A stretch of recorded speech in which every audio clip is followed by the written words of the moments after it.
This conference will now be recorded. Good morning. Hello, hello. Ann Ortelee's weekly weather for the week of May 14th, 2023 to May 21st. The eclipses are leaving. The eclipses are leaving, which means we are getting the wrap up for the 6 weeks that we've been in eclipse season. But more importantly, as they leave this week and go towards that new moon in Taurus at the end of the week, it's going to be very intense, super intense week. We have 3 planets changing signs this week. We have a lot of activity on that node, and it's going to be wild and crazy. So buckle up, hang on, and you know me, I try and be positive astrologer because, I believe we're here to learn how to work with these aspects, but this is a pretty intense week. There may be things going on we can't work with. So that's okay, nothing wrong with that. But when we have that kind of week, we just know, hey, I'm not in charge, And of course, we start the week with the moon in Aries, and Venus is still out of bounds in Cancer, and Mars is in Cancer, right? So they both report into Venus in Aries, or moon in Aries, which means the Libra planets and the Taurus planets all are Aries, which makes all those Taurus planets that we have super, super strong, and they're also very feisty. And because the moon is in Aries running the Venus out of bounds, there's out of bounds energy, and Venus rules out of bounds. She rules the Taurus planets, so they're out of bounds. And then we have the sun coming to the fixed star of beheading, Algol, the star of death, the star of piles of core. I know I'm laughing, but I'm kind of like, looking at it, trying to report on it in a way that we go, piles of death. That does not sound fun. That does not sound fun. But the sun is on Algol on the same day that the moon is in Aries, so it does look pretty dicey up there in the heavens. And of course, last time Algol happened, Venus in Gemini, out of bounds, was swinging her hammer of Thor and to Uranus and aspecting Algol, and we had the beheadings, right? We had the beheadings of folks, Tucker Carlson and Don Lemon. So now we're going to be watching this beheading energy very carefully to see, what happens and who leaves. And of course, eclipses are times when karma pulls us together. Our lights are pulled together with the nodes of fate and encouraged to change direction. And Mercury just changed direction on Sunday, and he will be clearing his retrograde shadow through May 31st. So we have a lot of intensity up there, and a lot of ghosts still come to check in and see how we're doing. But that Mercury, because he's in Taurus, is also answering to a very fiery Venus out of bounds, reporting to Mars and Aries. So it's a fierce sky. They keep making noise about the Ukraine invention in, the Ukraine spring and the spring offensive. This may be the week it starts because of the intensity up there. So we also have 3 planets changing signs this week. So we see here Mercury stationing direct. We see the Mars trine Neptune. We see Jupiter entering Taurus. That's going to be until May 26th of 2024. Pluto and Jupiter in a square. That's going to take us back to November of 2020. Sun and Neptune in a sextile. Mercury and Saturn in sextile number 3. Mars entering Leo, and Mars is going to be in Leo until July 9th. And Mars opposite Pluto, well, that's a war aspect right there. Never a fun one. And then Sun entering Gemini, and then Sun trining Pluto. A lot, big deal up there in the sky. So that's our overview. And remember, you can get all these dates to plan ahead on my year ahead program sold on my website, because you get this sheet of dates. So you can mark like, hey, this is going to be a really intense week. You would have been able to write that like back in January, or you can do it for the rest of the year now. All right, Mercury retrograde, as we know, he just stationed direct on Sunday night. And now he's going forward till May 31st. He entered his shadow on April 7th, and he stationed direct on May 14th. Went retrograde on the 21st of April, and he clears his shadow on the 31st. So everything from April 7th to April 21st that came up, now we're resolving and figuring out, right? So, and we're going to watch Taurus things. Taurus is words and communication. So last night, they announced that Vice was filed for bankruptcy, and it was one of the first social media companies, or one of the first media companies on the internet. BuzzFeed died before. I remember Sagittarius is publishing.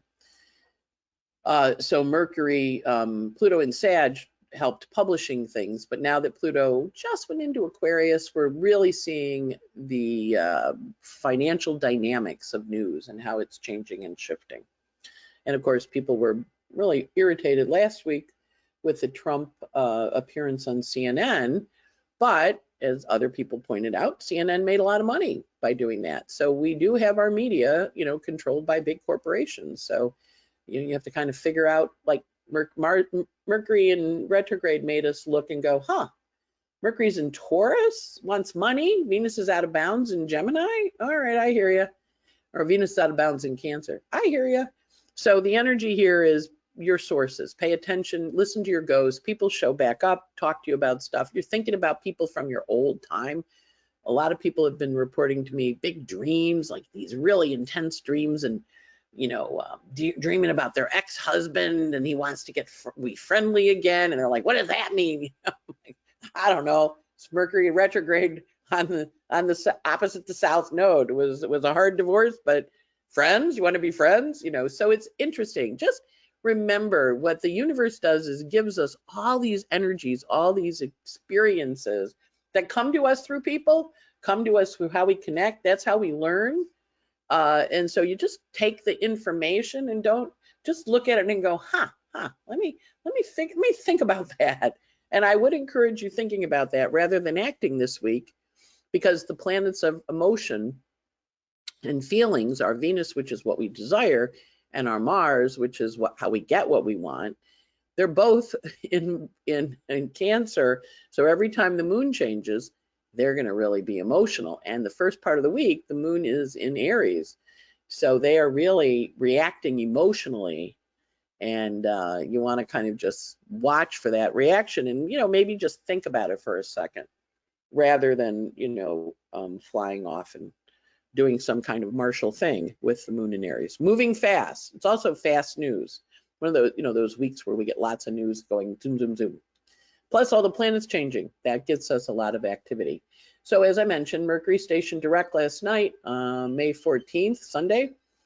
And because I'm recording this Monday because I have a cold again, another cold, and I was really tired last night, so I went to bed to record bright and early in the morning. Mercury stations direct, so it is now moving forward, and he's going to make past 3. Now remember, Mercury right now is in this lovely little minor grand trine. He is sextile to Venus, who's pulling away, but he also is trine to the Saturn, which he will have a 3rd trine to Saturn this week. So Mercury is talking to Saturn saying, okay, we have this new structure. Now that you're in Pisces, what are we going to do?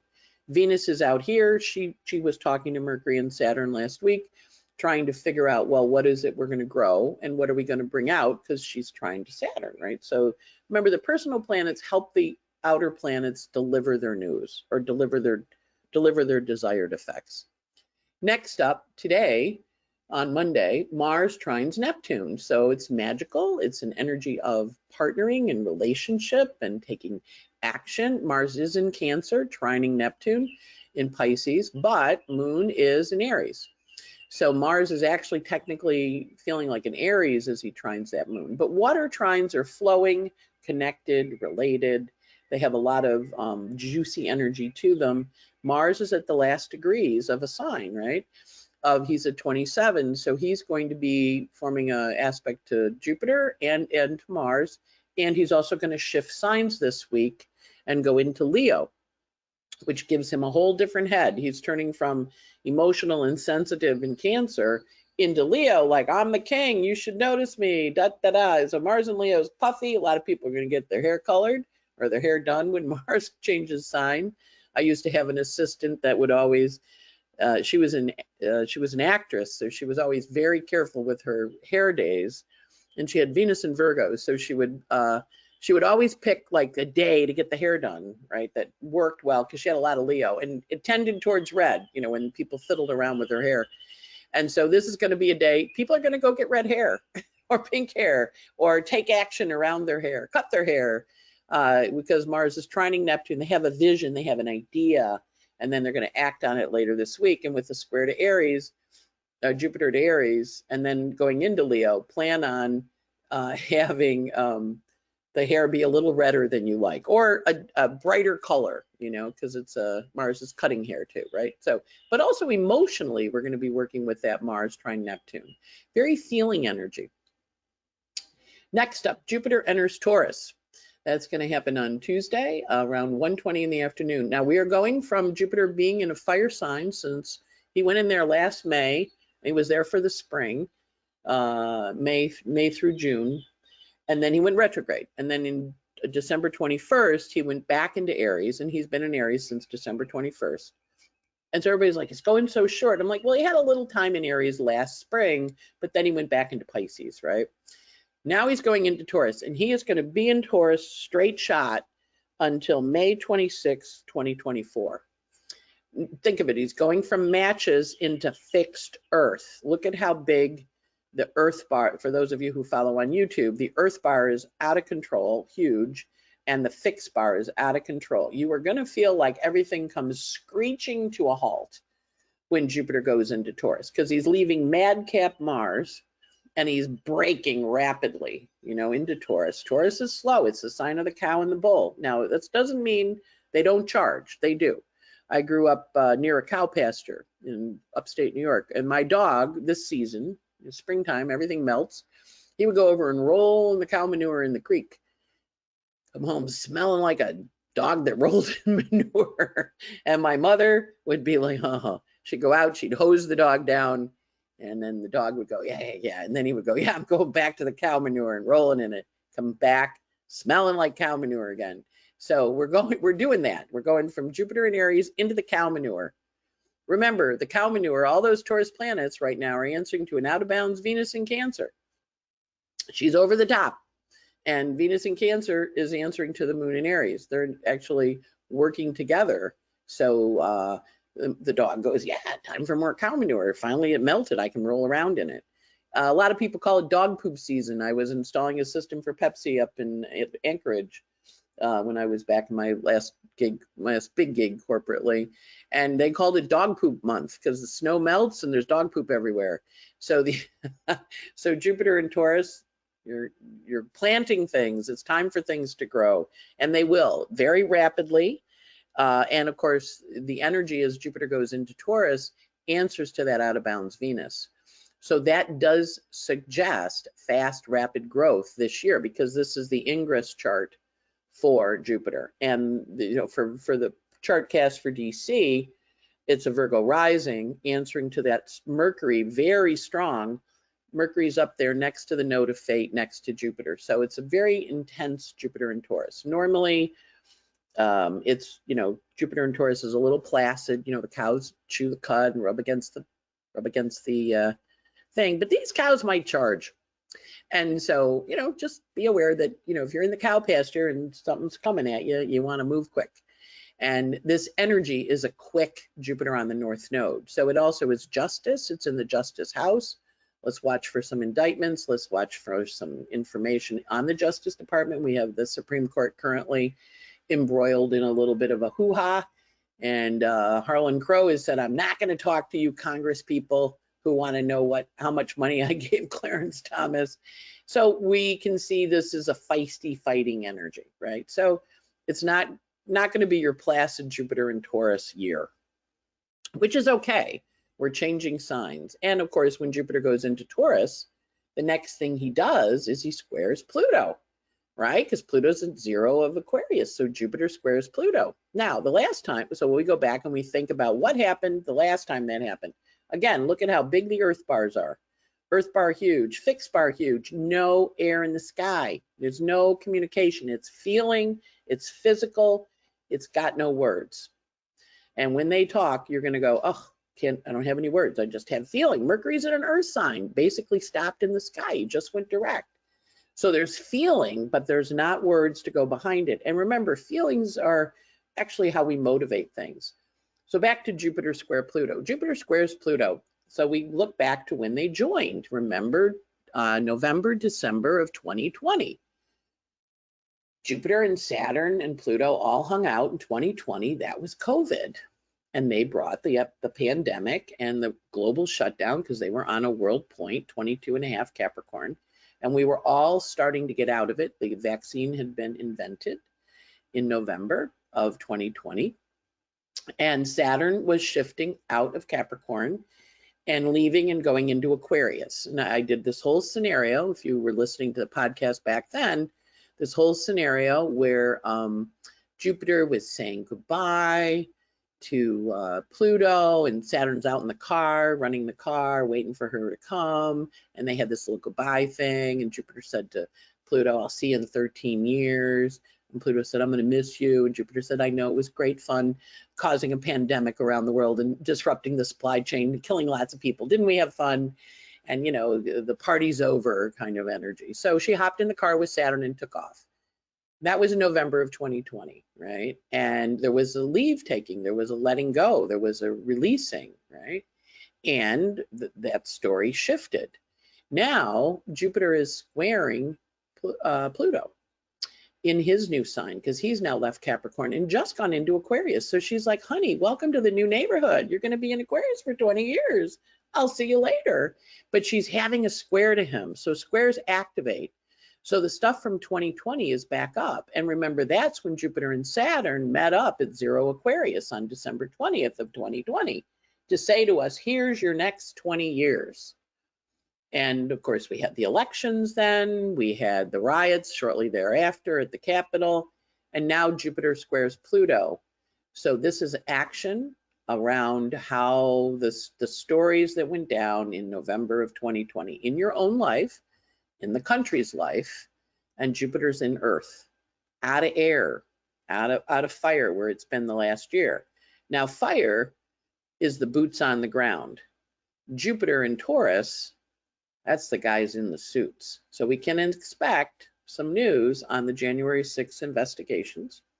We just saw the Justice Department yesterday with Jupiter in Taurus in the 9th house. But we see that opening square. So think in your own life back to November, December of 2020, what was going on then, because the gang is working together and getting all this stuff out in the world. So it's pretty intense. And it's an opening square, which means we have to take action on something. And at this point, the moon has gone into Taurus, which is helpful because the moon in Taurus next to Mercury is going to be take strategic action. Don't take any wild action. Sun is still on Algol, getting off of it. But it also encourages us to be a little more strategic because now that the moon is in Taurus, it's still running the Mars in Cancer, reporting to that, and also Venus in Leo, reporting to the moon in Taurus. So the Taurus moon calms everything down and makes us a little more strategic. And but we are taking action on the stuff from January of 2020, or no, November, December of 2020. Next up, Sun is sextile Neptune. That's going to happen on Thursday. So the Sun's in Taurus, sextiling Neptune, great. We're ready to go. We're ready to work on that dream. We're ready to move forward. Sun's happy in Taurus, answering to a lovely little Venus out of bounds, answering to the moon in Taurus. Venus and the moon are in a lovely sextile. So this is actually a nice day. That's going to be Thursday. And it has that sense of, oh, yeah, I have a dream. I have a vision. Go listen to inspirational speeches, listen to inspirational music, dance, dance, dance. Go listen to a concert. You know, it's the season when there's parades in New York. There's always parades. Starting in May, there's also street fairs. It's a day to get out. Go to the garden. Go have fun. Sun sextile Neptune. What is your dream? Absolutely no fire in the sky. None. No fire. All earth. All fixed earth. Move your furniture. Change your life. Shift things. That's going to be the day I get back to the, no, actually it's next week, never mind. So the Sun sextiles Taurus is all about beautification, or Sun sextiles Neptune, all about beautification, making it pretty, making it nice, making you happy. Next up, third sextile of Mercury to Saturn. He had pass 1, pass 2, pass 3 during his Mercury retrograde, bringing up histories, memories from your past. This is his third pass of 3. He sextiles Saturn. He is forming forming an opening sextile, which encourages us to step forward. Venus is at the very edge of leaving that minor grand trine, but Mercury stimulates it a third time and brings to light something you hadn't thought of before. And you go, oh, wow, I forgot about that. With a little bit of fire in the sky with this energy, not a lot, just a smidge, but it's really earth and water. So earth and water make mud, they're very fertile. So whatever that Mercury, Venus, Sun, Saturn are talking to you about, this is a fertile idea you should move forward with. And you may have had a little bit of a, oops, I forgot something, or oops, I forgot to do it.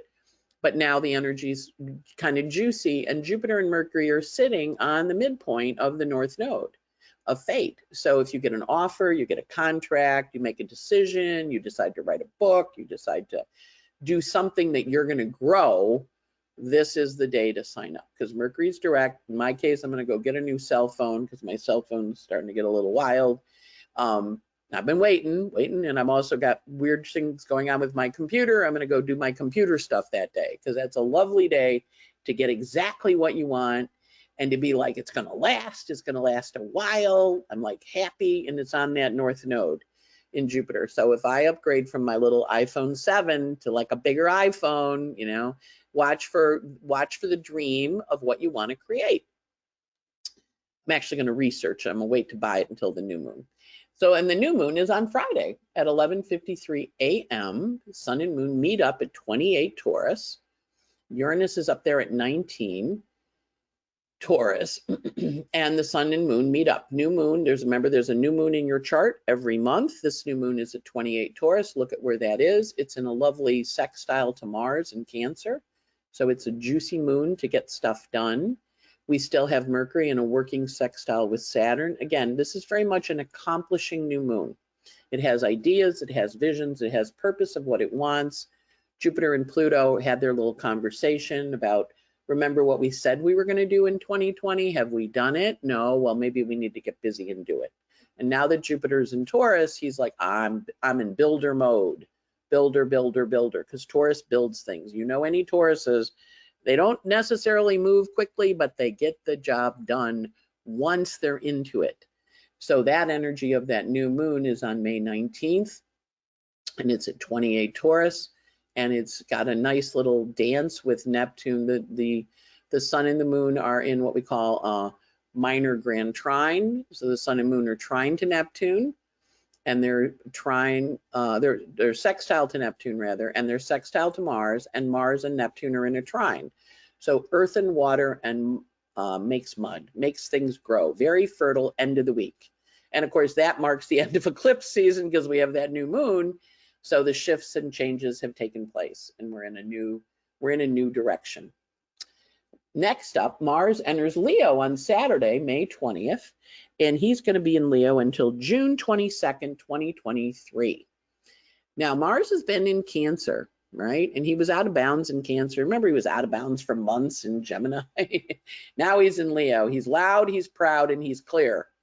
He's also going to be opposite Pluto, right? And he's also going to square Jupiter. There is a grand T-square forming in the sky in fixed signs. If you include the node of fate, it's a grand cross. This is big. It's a fixed road crossing with fighting, with Jupiter, Mars, Jupiter accelerating, and Mars, Pluto. Again, this is why I'm thinking the Ukrainian offensive kicks up this week. With that Mars and Leo, we're going to roar, coming in, and we're not going to talk about it anymore. We're going to do it.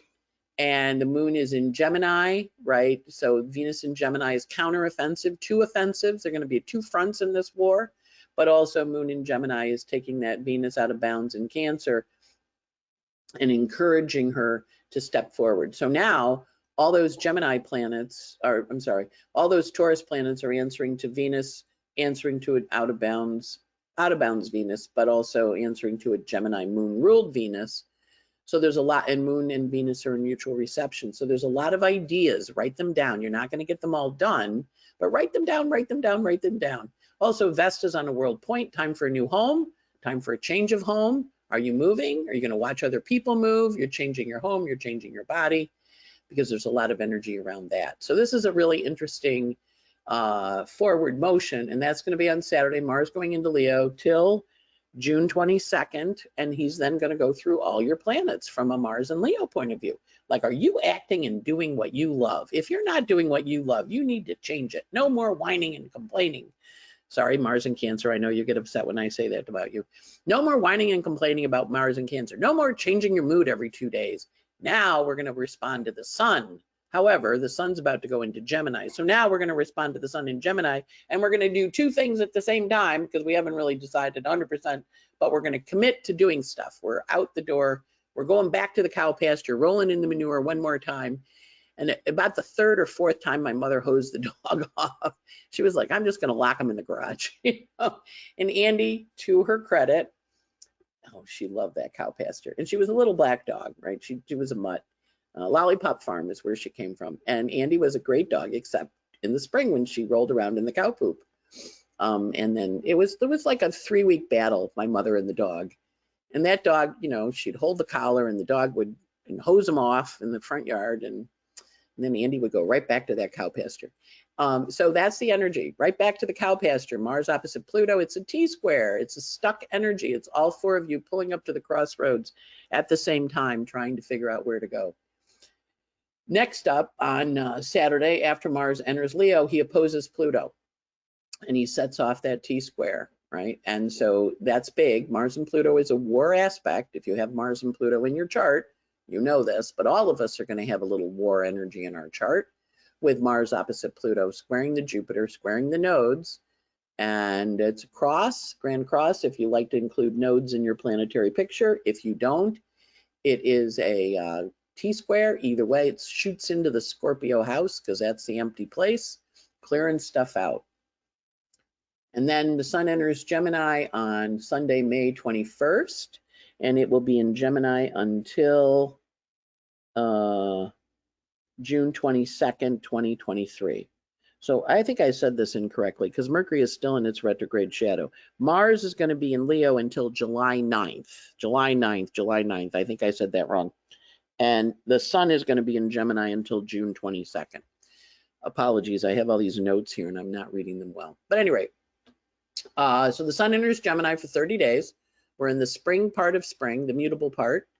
And now we have a little bit more fire in the air because Mars is in a fire sign, right? So he's feisty and communicating, and he is in a trine to Pluto on Sunday also. So he's trining Pluto and he's saying to Pluto, okay, so what are our plans again?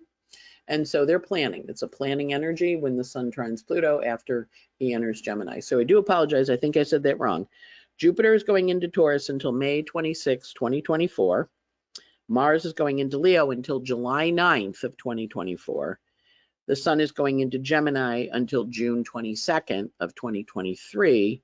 Mars is July 9th of 2023. Mercury, you can see Mercury is very afflicting my chart right now, right? It is. It's right on my stuff, making me a little crazy.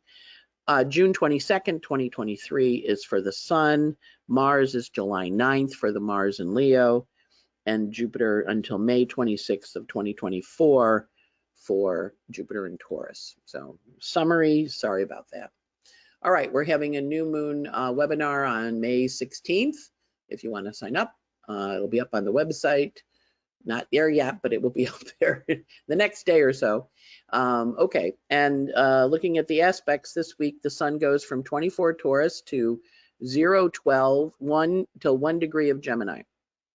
And we covered his big aspects, the sextile to Neptune, the entering of Gemini, and then the trine to Pluto. Mercury is running from 550, where he's stationed direct in Taurus, and he's getting as high as 755 Taurus, activating all your planets between 5 and 755. And his aspect of a sextile to Saturn is his feature this week. Venus not doing a whole lot out there. She's got a couple quintiles to creative planets. She's in a creative kind of mood. And she gets as high as 16 Cancer. She's running from 12-18 Cancer to 16. Mars is running from 27 Cancer to 1 degree of Leo, 5 minutes. Mars is busy. He's got that trine to Neptune, asking you to work on the dream. He's entering Leo, and he has that fight with Pluto, forming a grand cross or a grand T-square, fixed energy in the heavens, stubborn, dig in. Jupiter going from 29 Aries to 1 degree, 19 minutes of Taurus, Jupiter, as we mentioned, enters Taurus on May 16th. He's there till May 26th of 2024. And Mars, I forgot to do him. Mars enters Leo on May 20th, and he's there till July 9th. And the Sun enters Gemini on May 21st, and he's there till June 22nd. Then Saturn's not doing much. He's kind of quiet. And he ends at 6:40 this week. Neptune's not doing much. She's thinking about dreams of partnership and relationship. And the other guys aren't doing much either. The Ceres goes from 24 Virgo to 24:38, moving slow because she just went direct. Vesta's moving from 12:58 to 16:31 Taurus. Change that house, beautify, gorgeous plants, flowers, paint. Pallas Athena from 4:53 Leo to 8 Leo, 8:17 Leo. Juno, the partnership planet, 17 Gemini to 12, or 7 Gemini to 12 Gemini. And Chiron, 18 Aries to 1824 Aries. Moons this week, as I mentioned, Monday, Tuesday, very intense because the moon is in Aries, and there's a lot of hoo-ha going on up there. So this week the moon is Mercury station direct. The moon was void in Pisces at 10:56 Sunday night. It goes into Aries, went into Aries Monday morning at 3:56 a.m. It was in Aries Monday, Tuesday, and it goes void on Wednesday at 5:10 in the morning with a square to Mars. The moon is going to go square to Mars, void square to Mars in Cancer, arguments, fights. Monday and Tuesday, fight, fight, fight. Moon goes into Taurus at 8:28 a.m. on the 17th. It's Wednesday, and it's in Taurus on Wednesday, Thursday, Friday, new moon. The moon goes void at 1:51 p.m. on Friday, and it goes void with a sextile to Mars. So that's a nice kind of forward energy in terms of the moon going void, sextiling, sextiling Mars. And then the moon goes into Gemini on 2:48 p.m. on Friday. So just a quick little hour-long void moon. It's in Gemini on Friday, and then it's in Gemini on Saturday, where Mars goes into Leo at 11:31 a.m. in Gemini moon. And then the Gemini moon is Friday afternoon, Friday night, Saturday, Sunday. Moon goes void at 6:12 p.m. and it goes void with a square to Neptune. And then it goes into Cancer at 11:28 p.m. So the moon is void Sunday night. So the Gemini moon is mixed because it's a square to Neptune. Yes, good or bad, some sadness, some happiness. The Taurus moon is intense because its last aspect is that sextile to Mars in Aries, right? Is that right? Yeah. Okay. Last aspect is a sextile to Mars, 151. Okay. And then the Aries moon is very intense at the beginning of the week. And so hopefully that gives you some ideas about how to work with the energy this week. The whole week's intense, different levels, because we're finishing up eclipse season. A couple of stars, you get a little daily podcast. That was a lot to keep track of, right? You get a little daily thing delivered to you with the aspects for the day, much more detail than I do on this, and how to work with the energy, and a song, a theme song for the day, because I believe life should be accompanied by music at all times.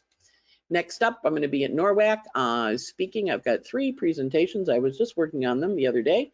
I'm going to do a horary workshop on Monday, and then I'm doing a lecture on tertiary progressions, which are very cool. They're a 3rd level of predictive technique, and then I'm doing the future that's evolving, which is, what all is happening in the heavens above our head, and how we're all changing, evolving, and shifting into this whole new paradigm.